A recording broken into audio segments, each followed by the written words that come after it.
Hi guys, it's Nika from Turkish Angora Cats Active Breeders, and today we're going to talk about all the things you will receive with a kitten. So when you're buying a kitten, if you're wondering what kind of stuff, like what kind of papers you will receive with a kitten, what should you ask a breeder about, this is a video for you.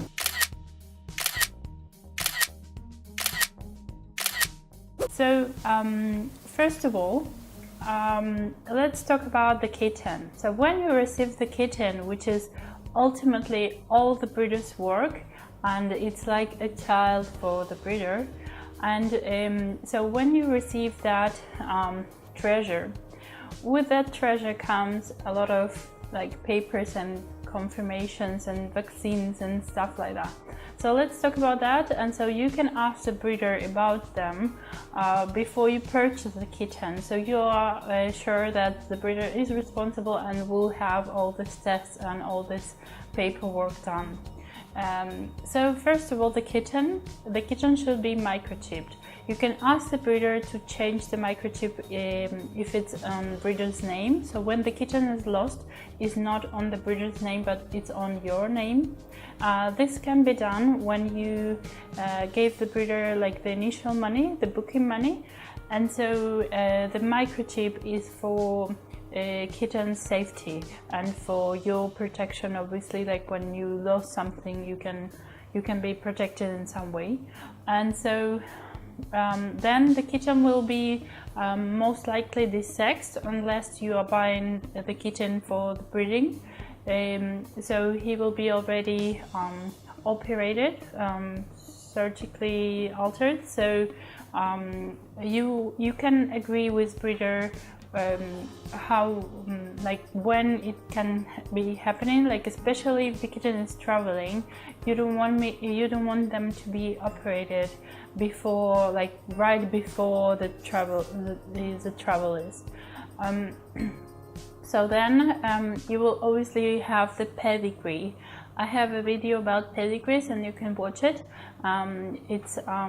It's detailed like information about what should the pedigree contain. So basically there's a document about the history of the kitten, about all the relatives, and there is also the important registration number that you will need to have in order to kitten to be registered in the cat association.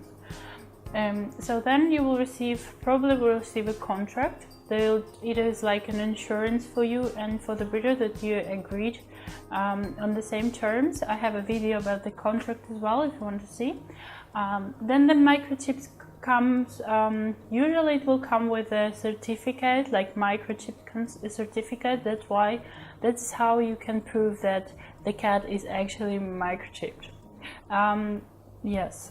So then you will receive a passport that will look something like this, and so it will vary from countries, like different countries. So the passport basically will have the kitten's name and the kitten's sex, and maybe it will have a picture because like the kittens are quite all the same, so it's good to have a picture in the passport, not to be confused with other kittens. And so in that passport you will have the vaccines and deworming treatments and fleas treatments. So usually the vaccines are like in 2 or 3 languages, so you can follow like the name and what kind of vaccine it is. I think the most important vaccine is the rabies, so you don't want him to have that disease for sure. And the other vaccines that are important for me, I think it's a lethal things that the kitten can be carrying. So you don't want him to have cat's AIDS, feline AIDS, or you don't want him to have leukemia. In some countries there are, like, apart from the tests, there are vaccines for that, so you can ask for it. But in some countries there are still no vaccines, or not. I don't know how certain the vaccines are. So if you have like AIDS vaccine, like how how certain can you be? Like, I think there is not such like 100% of vaccine that will 100% work, but you can discuss it with the breeder. So if the breeder did any tests or did any like analysis to the kitten, that should be also with his name or maybe with his registration number, so you can check like if it belongs to that kitten. And then all that tests and all that vaccines, that should be like a document, so you can check that they actually have been done and when. Then there is an important test you can ask about. It's a bio test. It's a brainstem auditory evoked response, and it's basically hearing test. So we know that the responsible breeder will not breed white to white. So the white color is strongly recommended not to use like in both parents, so the kitten have low chance to have deafness. The responsible breeders are very much aware of that issue, and they are careful with their bloodlines, and they are like genetically can be careful not to have this disease in their program. So although there is no 100% insurance, so you need to request this bio test from the breeder. I think it's an additional cost usually, but it's around $100 something, like in average price between the countries.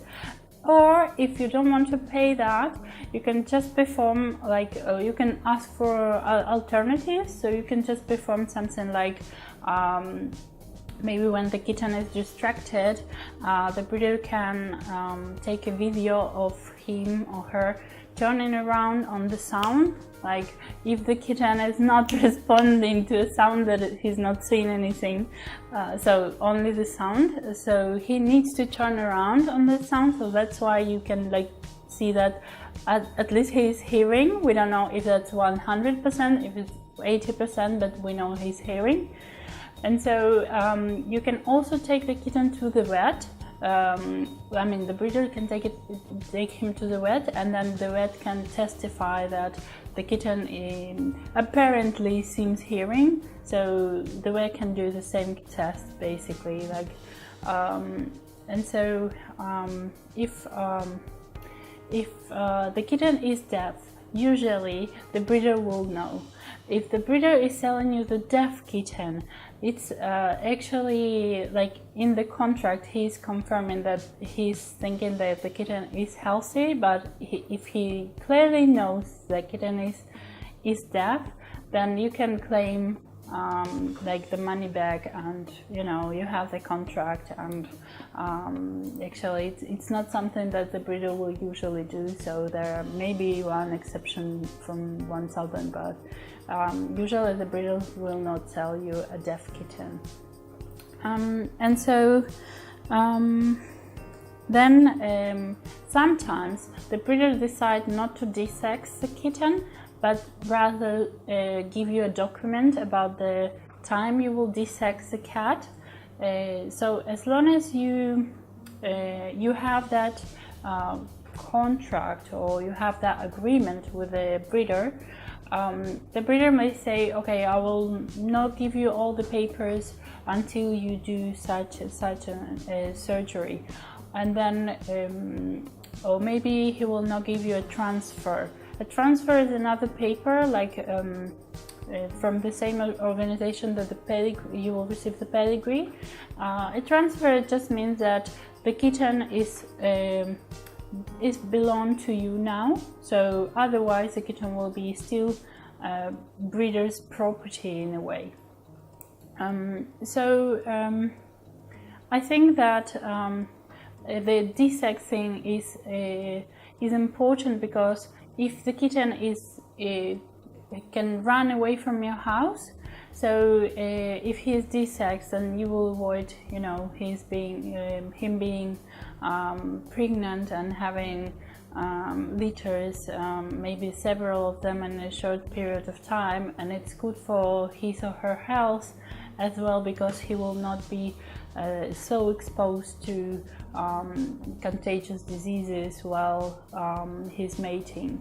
So I think it's pretty much it. If I didn't cover something, please comment it below and ask me any questions you have before you purchase a kitten. Thanks so much. Bye.